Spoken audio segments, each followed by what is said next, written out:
Hi, everybody. Yeah, yeah. Thanks for that, Jill. We just appreciating Gillian's autistic flavor,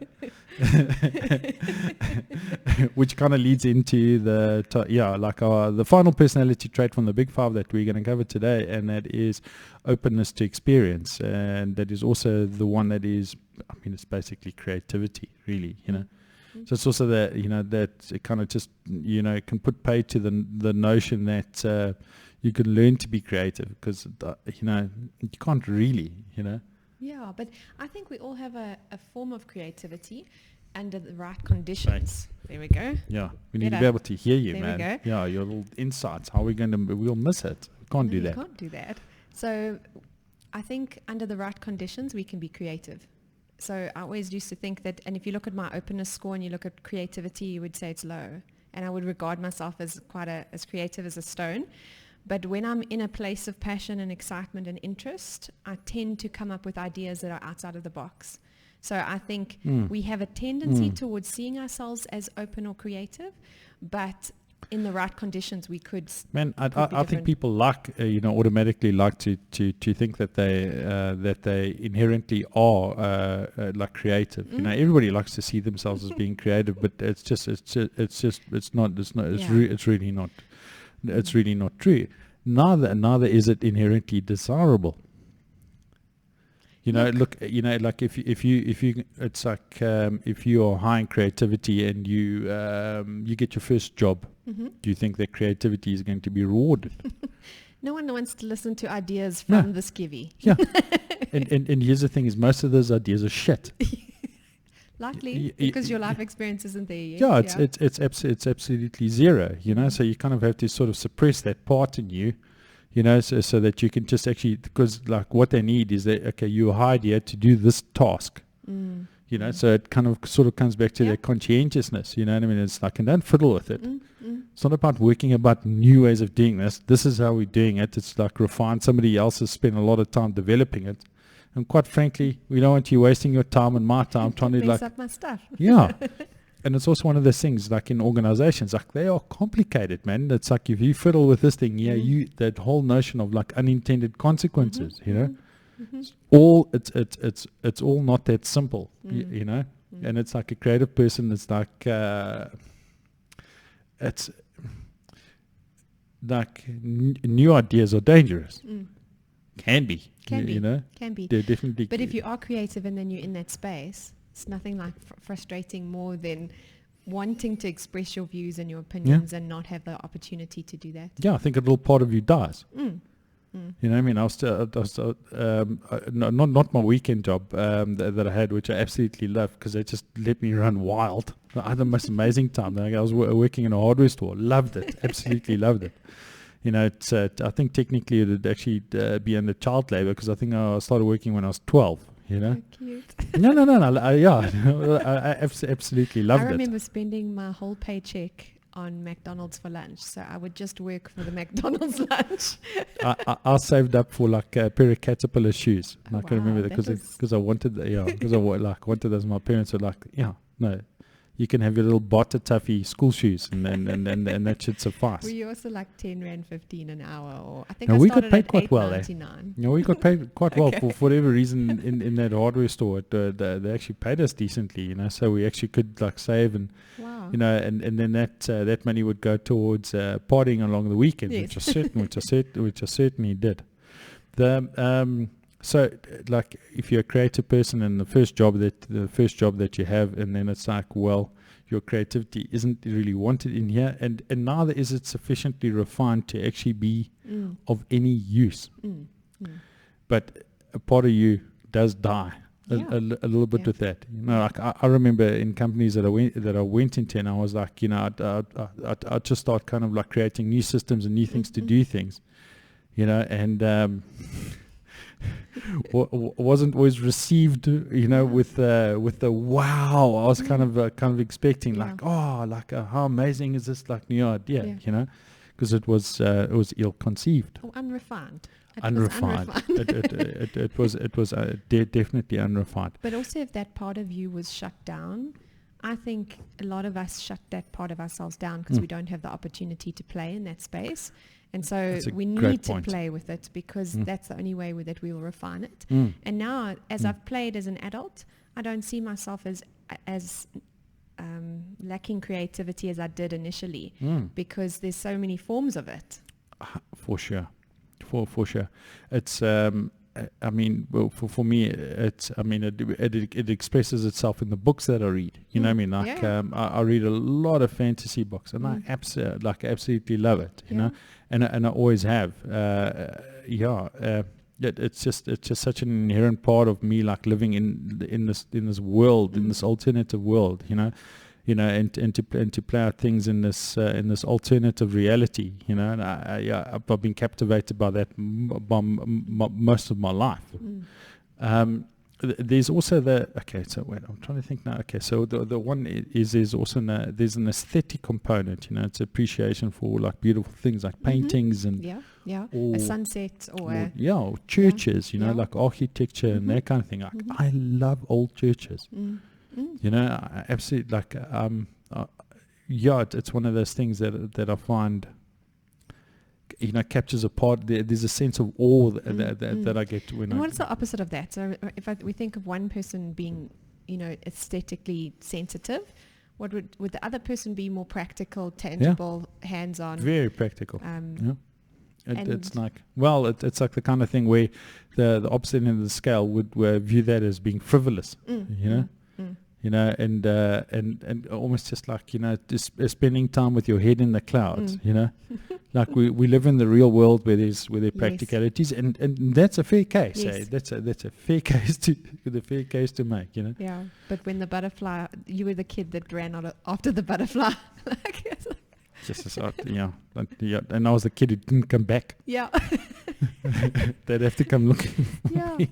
Yeah, but I love how dynamic things can be, like how there's so much value in a person who's very tangible and practical, but what value someone brings when they can see the world with wonder, because that's what that kind of, you know, the aesthetic side of things is, that they see the world as wondrous, which is part of a person who's open to ideas tends to be seeing possibilities and what could happen and imagine if. And so we need that energy because it's new ideas to you know, because like the you know, because otherwise things become stale. You know, and we can't only focus on what is practical. We wouldn't move forward. But you don't want the creative people running things. You don't. You need like the conscientious people, because they're the ones that'll actually like coordinate it, schedule it, and finish it. They'll actually make it happen at the end of the day. You know. Yeah. So it's like. And it's like I have a chuckle to myself about this, because whenever in the week, like I've got so many ideas that I've been playing around with and that kind of thing, and a part of me, it was more like a right chuckle, you know, in the realization that like two of them are going to maybe we'll see the light of day. But in all the playing with all the other ideas, it refined those two ones that were worth the damn, you know. So I kind of think it's for me. I first had to, because I'm low in terms of being creative, but so I first had to give myself permission to say that it's okay to be different and to try and to play. And as soon as you build that muscle, then you're willing to try something new. But if you're not playing with that muscle and practicing, the idea of trying something new is too much. It's too outside of the box. So it's much easier to just stick with what works. So it is something that can also be anxiety inducing, huh? Yeah, for sure. But also there's a lot of, will it be good enough? Some people, I kind of had the idea, some people are born creative, and I'm kind of changing that along the way. I think. Jesus, man, I don't know. Like, have you seen like really creative people in full flight? You know, I've got a friend of mine, Gareth, and I just look at him and I'm like, oh, yeah, no, that's, yeah. Like, but if I you will look back never on be that. His childhood, he's been practicing it. It's always been like that. I always love the idea when you see someone who's playing music or is artistic, and you always think that they just sat there and started doing it and it was perfect. He worked his ass off at that, it. you know, but it's, you know, so they refined something, but they were already heading in that direction. Yes, for sure. You know? Yeah, they had an inkling. And it was like they are happy when they are doing A, B, and C. And that's also something, you know, that I've got like, there's 3 clients that come to mind, you know, who are very, very, very creative, and the jobs that they do don't actually allow for that. And then it's like, and if creative people don't express themselves in some kind of way, they die. They just wither away, into like a soulless kind of existence for them. And quite often, if they are depressed, it's normally as a consequence of not expressing that part in them. I agree. And it's like, okay, and then we try and work out ways in which for them to do that, because it's also creative endeavors aren't actually lucrative. The strategy is more like if you're creative, it's like high risk, high reward. You know what I mean? It's like you're going to fail 3 billion times, but if you're successful in the one time, you will be hyper successful. You would have fundamentally changed the way things happen. But up until that point, poverty beckons. But also, I think the way the world is changing, we can have this our cake and eat it. So before, creatives were like, well, I need to support myself 100% from my creativity, whereas now you can have a whole bunch of little projects and a side hustle and a job and all of these things and have creative outlets and make a living. Okay, so the opportunity for that exists now. That is more so than it ever has before. But there is also like an energy cost to that. You know what I mean? And it's like, it's like, look, I mean, we in December now, about to be in December. What am I saying? Check where we are wishing we were in December right now. Time, and it's just like the overall sense is like people are fatigued, man. That whole decision making fatigue, and it's like, and I'm high energy and I have it. Yes. Where it's like, well, what do you want to eat tonight? Like I don't care, man. Like someone else must just decide for me. Right. You know what I mean? If you go out, what did you like to drink? It's like, or what did you like to eat? Like, it's what's your speciality? Great, I'll have that. I don't even need to know. Just leave me alone. Because it's this assault, and all this information that you have to kind of somehow pass. I love how there was a study that they did for judges, and they realized that past a certain time in the day, the rulings that they were making were inaccurate just because of the decision fatigue that happens with the amount of complexity that they have to consider. And I was like, we underestimate that. We think that we can power on and we just like put our head down and we're going to achieve the same level of quality the whole day. Wrong. Yeah, I would say no, that's 100% wrong. Yeah, it's also like, listen, if you want the best me, see me in the morning. Oh, for sure. So, there's there's a like fight for the first appointment. My mornings are stacked. You know what I mean? Because it's like, you can see me later because of whatever time constraints, but you're going to pay. But I think we don't take account of that, because then we schedule meetings in the afternoon and we have big things that we need to decide in the afternoon. And after a long day, because must, rush. Yeah, no, and then there's always something that has to suffer as a result. So what are we missing with openness? So we've got creativity, some aesthetics, sensitivity. Yeah, no, there's aesthetics. What about a willingness to try new things? Okay, so ideas, imagination, there definitely forms part of that. Values, it would be more towards a liberal mindset for sure. Like all those like diversity, inclusivity, equality kind of things, like in a social sense would form part of that. So it's so if you've got low conscientious, okay, so not high conscientiousness, and if you have high openness, that predicts how you'll vote. You'll vote liberal, and if you've got high conscientiousness and lowish openness, you'll predict you will vote conservative. It's fucking remarkable. Do you know what I mean? So you vote according to your temperament, not because... I don't think people take enough time to understand the complexity of the decision. That's why they lean on their temperament to help them decide. My default, look, I mean, it's nice and fresh and energy, great. Then I can access those parts there. But the moment like under pressure and stuff like that, then it's, like I go back to, my basics, which are quite helpful. The other thing, but with high openness to experience, that's like the only thing that predicts entrepreneurship in the personality sphere. It's not conscientiousness. because it's like these are people that are willing to try out new things. I think if you could, the combination you'd want is maybe slightly lower on neuroticism or anxiety, because you're going to be told to bugger off in so many creative and that's harsh, because it's like how many times can you face rejection eye to eye, and I mean that's the same thing like on a telesales person. It's like that has to wear on you, man. Hey? It has to, Eskom during load shedding and stuff like that, those people, the amounts of abuse that they must take. I think I wonder if people ask you, hey, what do you do, whether they are honest and tell them. Yeah. So what would we notice if someone was in a work environment? How would we, without having assessed them, be able to notice that someone was more had more openness to ideas than someone who wasn't? What is your ability to I mean the things that my dad did with me, it was like, okay, and it sounds so but it's like, okay, how many ways can you think of moving this thing from here to here? Right. Okay, and then you go through the conventional ways, and he goes, okay, now I want you to think of all the unconventional ways. You know what I mean? Okay, if we need to move this pile of sand from here, from one side of South Africa to the other, and then it's like, so then it's about generating crazy ways of doing it, and then seeing how many you could kind of come up with.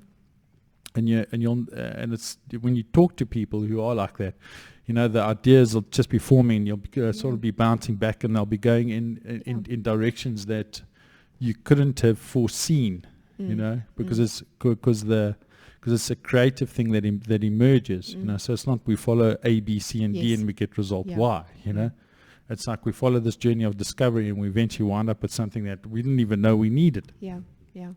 And I think they often are interested in having the conversations of possibilities. What happens if we did this could happen. Whereas someone who sits on the other end of the scale are likely to be like, yes, but you haven't considered this. They're going to be on the more practical, how much is it going to cost, and what's it needs to be reality tested. Look, and then you need those kind of conscientious people to okay, But it is kind of like if you come up with an idea and you think it just for everybody to always shoot it down the whole time, So that's why I said the pairing with neuroticism.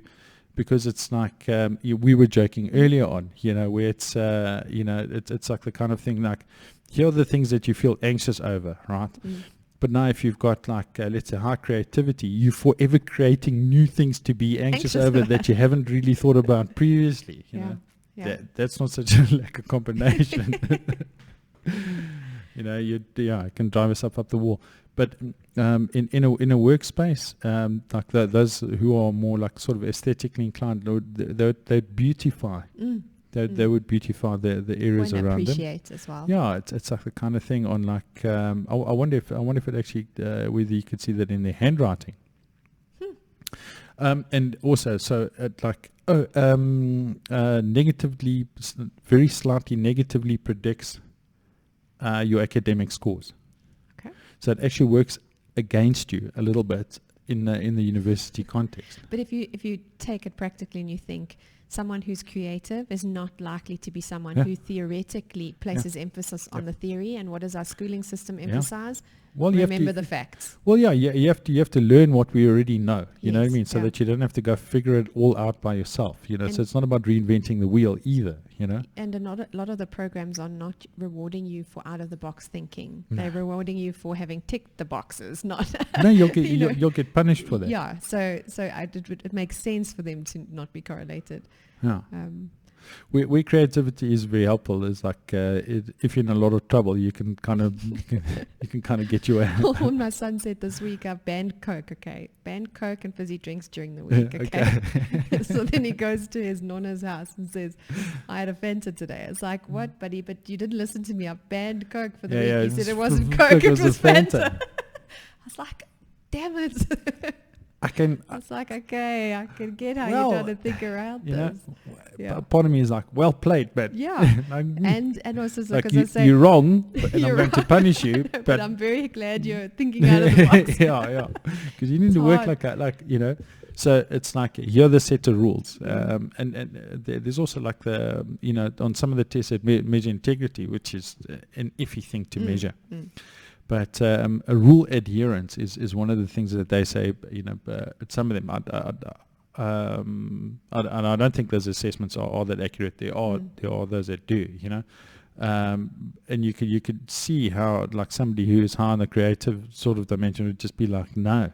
But Like, I find a lot of people who are high on the abstract, so they're creative and they're open to Yeah. ideas, can often have a low rule consciousness because they need to say no to the rules in order to give them the option to think Yeah. creatively. So sometimes, you know, when I look at a profile and I see low rule consciousness, a lot of people will be like, oh my goodness. And Yeah. I think you have to have someone to question the status quo before they can have the permission in order to create. Yeah. So sometimes they go hand in hand.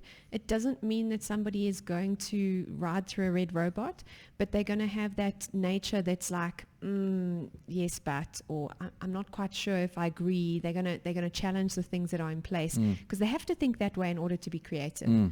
Because you have to challenge, you know, the way things are in order to come up with something new. So I think they go hand in hand sometimes.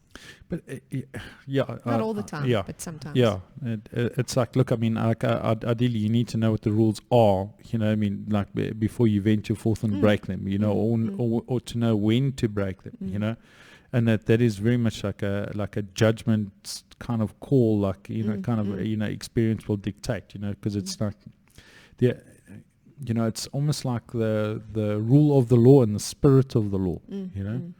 And some positions that are higher for, it's actually not considered a bad thing. It's actually considered, so if you look in like a highly techie kind of IT space where they're forging new products and ideas and apps and all of those things, to be very highly rule conscious can be restrictive because they want you to come in and say, okay, we've always done it this way. How do we do it different? How do we do it different? And so you might need someone to kind of be a yes but person.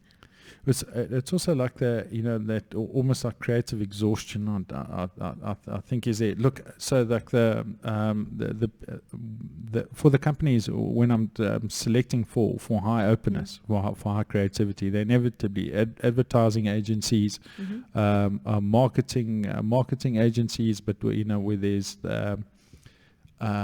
something that they have to interpret or look at a feel, or you know, there's some visual aspect to things and stuff like that. There's a high aesthetic component. You need imagination for that and that kind of thing, and that's great. I don't select that in almost in any other field. The only time, like in a bigger corporate, where it pays off is when you have sufficient authority that you can be creative with it. But that, like, you have to work through the ranks, you know, and then it pays off when you get into that kind of position, because then it's like you can leverage it, and you also experience. Well, you have to eat shit and swallow it and suppress it, you know, like beforehand, you know, and then I don't know, maybe do some nude paintings on the weekend to keep your time occupied. But yeah, you have to refine it. You have to refine it. But it's also, you know, the sort of cliched artist, you know, and how members of the opposite sex find that unbelievably attractive and appealing, you know, because there's potential there, you know. And one thing women are good at, looking like, where's potential happening here, you know. Yeah. And then it's you know, that kind of tortured artist. I mean, there is something there. Yeah. There is something about the creative genius that you know, that is engaging. Again, it's like, if you think, like, if you make a blanket statement and say society is generally not open to ideas, they tend to sit on society's example of what's considered good is practical, logical, what makes sense. Yeah. So it would make sense. We know this doesn't kill us. Yes. So if we're brought up and conditioned to believe that that is what society accepts and loves, and what is considered right, anyone who's outside of that mold will look attractive because it's like it's something that I won't allow myself to be, and it's exciting, it's different, it's interesting, so it's a little bit dangerous. So I can see why the impression would be like, wow, there's like something sparkly there that I haven't. Yeah, I want it. I want it, but because I've been so stuck in the box, so. It's an interesting concept. So it's also okay. So the notion of ideas and the transmittability of ideas is also something that like high creative people like value on. Like we get together, we talk about ideas, and we just swap them left, right, and center. So we are communicating a lot of information at a rapid rate, and it's like, and part of me, like the current standing of where we are, it's like part of me is like, actually I think it's a bit too much. I can only deal with so much at a time. Like it's an information processing complexity issue, and I've tapped out last year. But also if you think of our brains again, it's like I can't be creative if I'm in a fight or flight state. I really can't be thinking out of the box if I'm worrying about my security. So I think a lot of us. And not just that, I can imagine like how insecure I can actually that I actually am, and all the other ways where things can go wrong. Sure, you can torture yourself like that. Yeah. No. And sometimes it is safer just not to. And new ideas can kill you. They can. Yeah.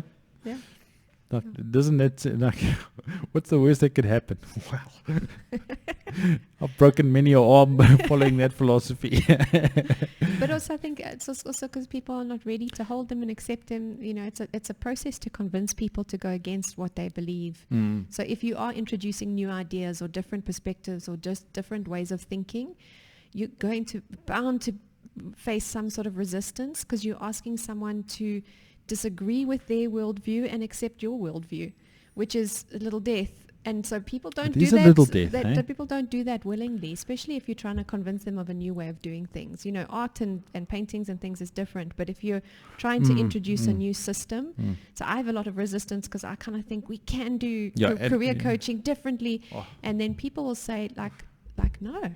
And then I'll be like, why are you resisting this? This is the future. And it's because they're not willing to let the part of their identity die. To be sacrificed so something new can be born. And the reason for that is because it's painful. Yeah, and it's unsafe. I get that. It's unsafe. What I know is working for me.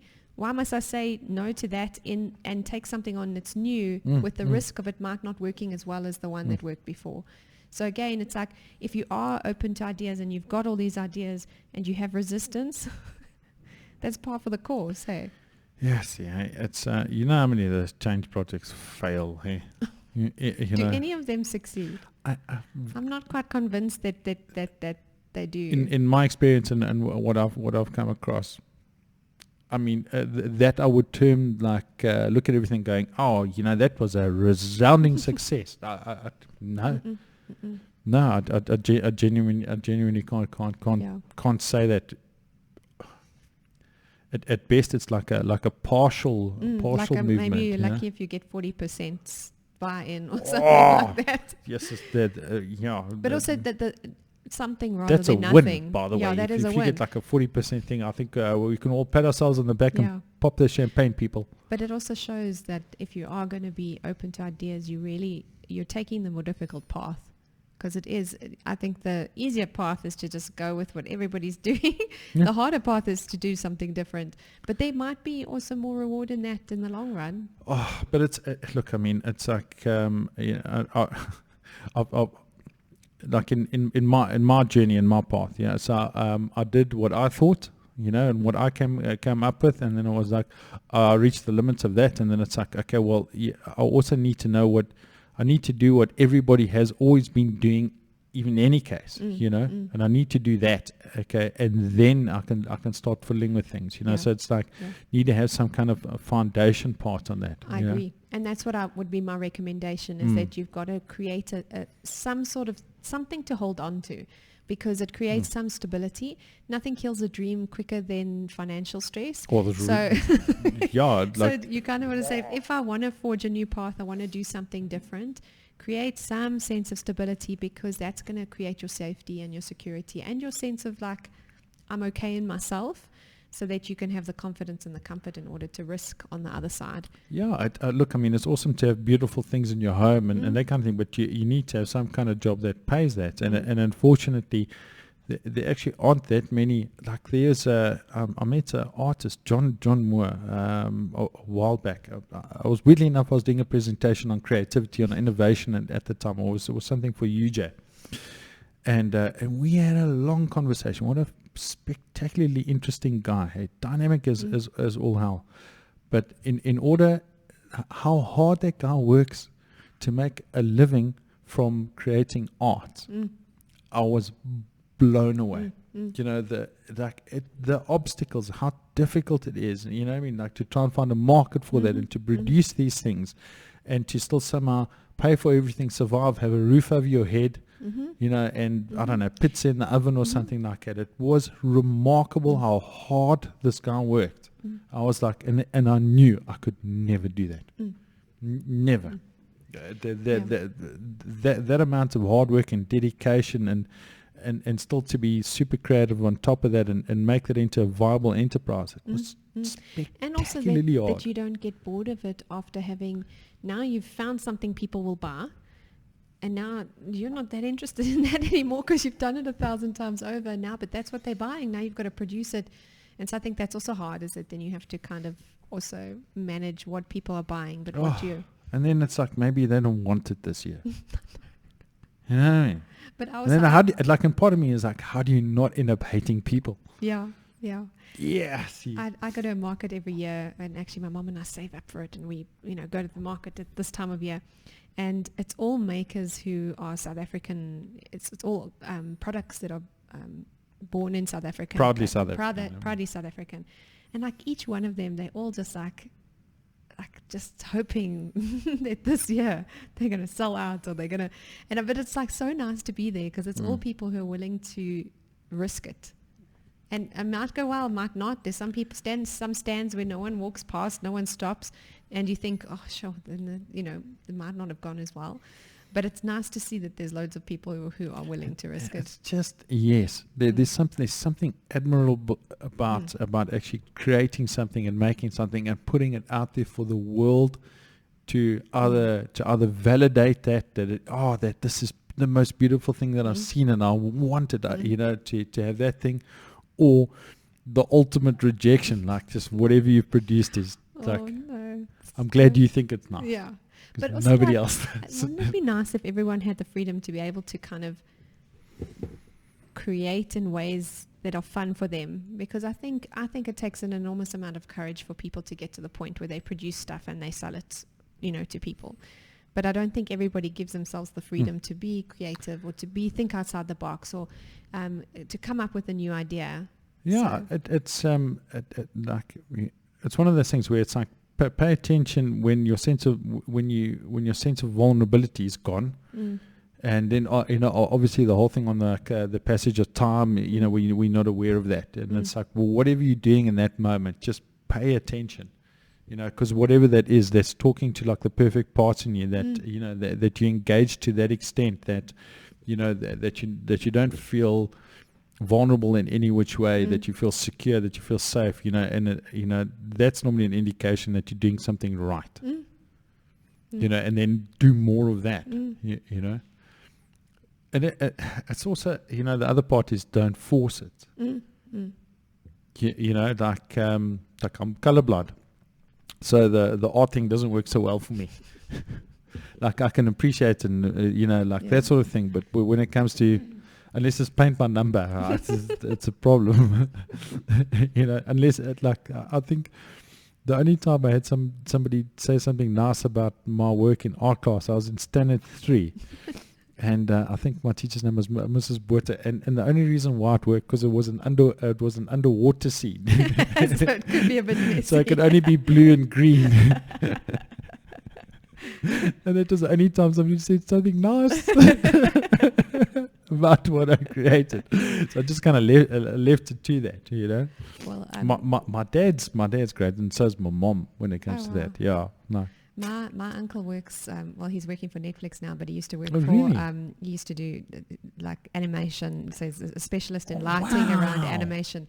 So anybody in our family who tries to be creative will never live up. Oh, So yes. there's no chance. So there's often, like in our family, Oh, it's that's like, the yardstick. well, if we're not that, you're not good enough. Think you're creative. He's Well, creative. look Like, at are you look there? at your example. No, that's right. You're not. Take your pencils away. Yes, exactly. Yeah, so I think there's always like good in that. Yeah. But I think that's it, is if you think that you aren't, then you don't even try. And I think with creativity, it's one of those things that you really have to refine, because it's not just, there's some hidden talent there, but it's got to be polished. And then only when you're practicing it and you're failing and you're messing up and then you're doing better, does it turn into something that's wonderful. Yeah, but I also get like new things cause stress, you know. So it's like, you're following this kind of structure. This is how you kind of approach things and that sort of thing. And it's like, well, you know, the argument, and then you can refine it nicely and whatever else. Like, and that's great until such a point that it doesn't work. But until such time, you're happy, man. You know what I mean? It's like, you know, you'll probably be more at ease. You know what I mean? It's like, it's something you can rely on and you can build on top of that, you know. Until such time that you know that it stops working, that you've reached the end of that strategy, you know, and then it's a crisis. You know, versus the many deaths and births and chaos and, you know, the phoenix rising from the ash only to get shot by Johnny's pellet gun from next door because their kid's a little shit. Yeah. You know, you know, and that's what it's like to live in that space. Yeah. But I also like having people like that around, because they do manage to encourage you to think bigger than what you would normally think. Yeah, like they're normally like colorful. Yeah. You know. Yeah. Yeah. You know, and there's a kind of like energy, and it's like, and it talks to a very specific part of you. Yeah. You know. Yeah. Where it's going to be a tough sell to tell me exactly how refined and how detailed you have this thing kind of like. No. Like, I understand it's kept you alive, but Yeah. No. like it's Yeah. okay. Yeah. No. So Like, we I'll need a use little my bit listening of it. voice. We need. Like, okay. Yeah. So we need a little bit more openness around us. Yeah. Well, and it's, you know, like, I mean, do you doodle like around, like on your stuff? Like, You're bad at it. no, I'm bad because and the worst part is it probably looks better than my handwriting. Yes, I would say mine is the same too. I'm not allowed to write things in my house because it's not You're writing considered. cursive. No, but it's terrible. It's illegible. I write in cursive. Oh. It's and then I have to kind of I had to change over to print. Oh wow! Is it any better? Yes. Yes. Now it's like other people can read my handwriting now also. You know, and no, it's absolutely appalling. And then it's like, you know, like if we think like how much the world has changed, you know, like in the sense of what, like let's say like our grandfathers did and the work that they did and how regimented that sort of was, and again, really like I don't know to what extent creativity was like rewarded, but it's like any sort of new technology that kind of comes out, and I mean, those things change the world. Yeah, it does. Changes the world, Yeah. you know. Yeah. And we don't really know whether it's for the better or not either. But I do think it is nice that there's more freedom to try these days than what I ever thought there was before. You know, I think in my parents' generation there wasn't, and I mean maybe the technology wasn't there for you to kind of have the opportunity. Well, to be exposed, to like all these different ways of thinking and being and doing things. Like it's like, you know, like the other day, like I'm just like going on YouTube and it's like some odd thing that I was like, oh, actually, I always wanted to know how to do that, and it's like, oh, here we go, like in 5 minutes. Yeah. And then there's someone doing it differently, you know. So not everyone is doing it the same. So I think there's like a huge opportunity for people to experiment and play in that space. Huge diversity. Huge. Hey? It's better. No, I like it. Even if it's there's a lot of energizing. judgment that comes with it too. Yeah, but it's like, I don't know. You know, it's I don't really know. You know, when it kind of comes to ideas and that kind of stuff, and I don't know what I'd be like if I wasn't like that. I can tell you, I'd read less books. You know, like I read a lot, and it's like like it goes like from Terry Pratchett, you know what I mean, to these, you know, like, and in my head I just assumed that everybody else saw it the same.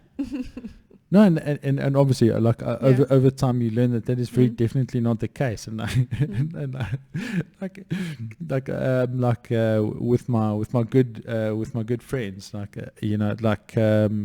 generally speaking, you know, like all they want to read is about autobiographies. You know, it's some guy's miserable path or something that he had to kind of go through, and then you know, and they seem to draw value from that, and fair enough, you know. Like, just write your own. Yeah. Right? Yeah. Yeah, write your own. Yeah. For what positions would you hire somebody that's like high in openness for?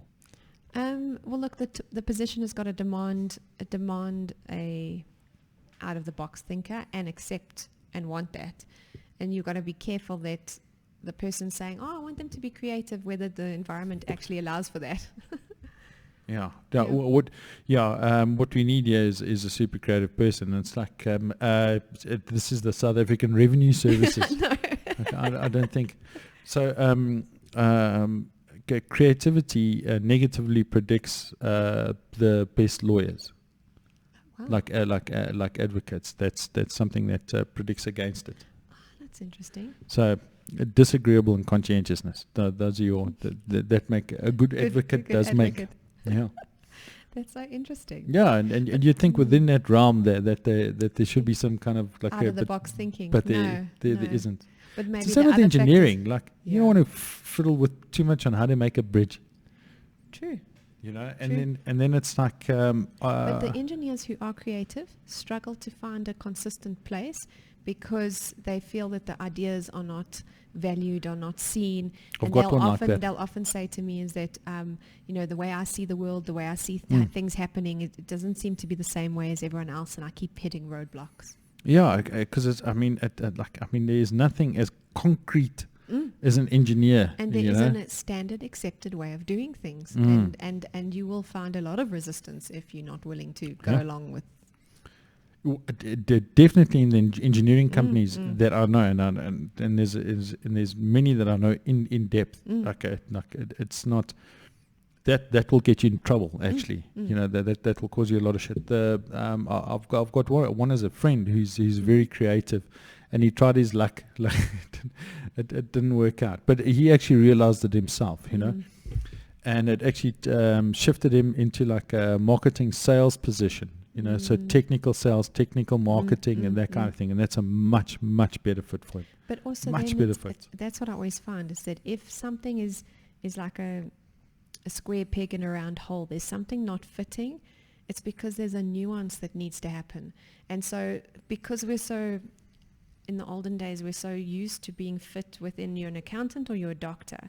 Whereas now, because the world of work is so complex and the roles are so intricate and different combinations, that actually when you hit a roadblock, there's a way to nuance your role so that you can be a specialist, technical specialist in marketing. Because how do you advertise for someone who's good at marketing and sales but is also an engineer? It's a very interesting thing to try and find.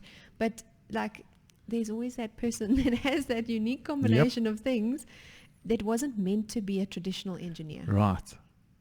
Yeah, I find it quite delightful when I discover those combinations. Where you just like, yes, you know, like previously for the last 10 years, like you probably like this caused you an unbelievable amount of trouble in the work that you do and difficulty and that kind of thing. But here is the perfect key for your, you know, the lock and key thing like that. Like this is just such a fantastic match for you. Like, great, man. But I think there's that possibility for everyone if they're willing to be observant of the clues, because often we'll be like, well, it fits 100% or it doesn't. Whereas I think most people, they are like little things that are niggling, but they're not aware of them, and they're just like, it's just like, I'm an adult now. They don't even know how to articulate it actually. No. Yeah. But once they can start to notice what it is exactly, then they can tweak things that make things feel a bit better and more comfortable. So you'll have someone who's like, you know, always been, loves reading and always, you know, good at proofreading and spotting errors and things like that, but they end up in a completely different place. And then when you kind of talk to them, you realize, there's something that fits them perfectly, and you just make 1 or 2 tweaks and additional qualification, and it's like, I can't believe this is exactly what I love. And it's just noticing where it's not fitting. Architects are a very interesting combination. So here we are, you have people who are, architects are smart, and they are creative, and they have to inherently link the two all the time. So